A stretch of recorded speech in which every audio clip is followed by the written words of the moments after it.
На одном форуме, посвященной туристической теме, один раз подняли вопрос, как разжечь долгоиграющий костер, если нет толстых бревен. Если человек находится в таком месте, где нету толстых бревен, есть только тонкие. Я сейчас нашел там много сосенок, таких небольших.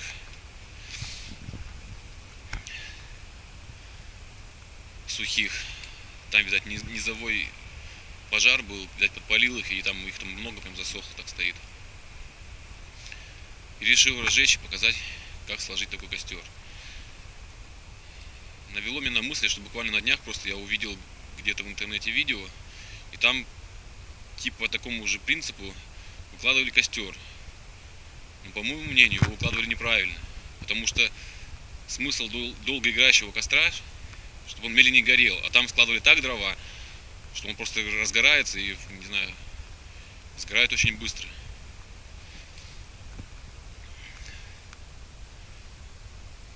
На том форуме я, в принципе, объяснил человеку, что нужно складывать просто штабелем. Не знаю, правильно он понял или нет, потому что в других видео вот складывают, но складывают почему-то по принципу колосса. То есть крест-накрест на друга кладут, так он прогорает очень быстро. И поджигает его, сверху разводит костер, и он постепенно идет вниз, и да, он дольше будет гореть, чем если вы поджгете снизу костер и просто накидаете дров. Естественно, он прогорит дольше. Но можно еще увеличить время горения, если его сложить правильно, просто штабелем, не давать ему так воздуха много. Можно нарубить больше, соответственно, будет больше костер, дольше гореть, но я хочу показать сам принцип. Просто как уложить и как поджечь. Ничего сложного, я думаю, многие знают. Должно получиться что-то примерно такое. Внизу у меня получилось 6, ну и, соответственно, меньше. Чем плотнее лежат, тем медленнее они будут гореть. Сейчас сверху просто разводим костер, а гореть они будут, никуда не денутся. Время сейчас, 4 часа.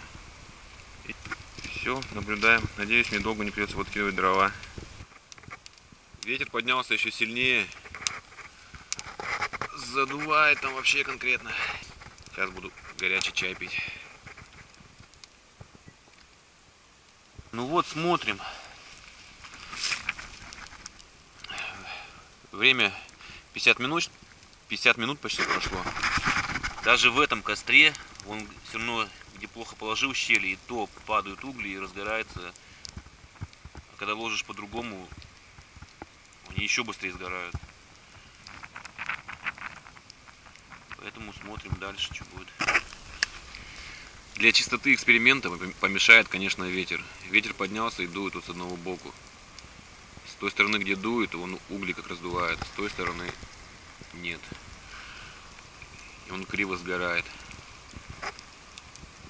То есть его от ветра защищать надо по-любому, если есть ветер. Ну или безветренную погоду. Ну, пускай горит, как горит. Как будет догорать, совсем уже потом включусь. Прошел 1:40. Костер превратился в обычный. И ветер утих, как назло.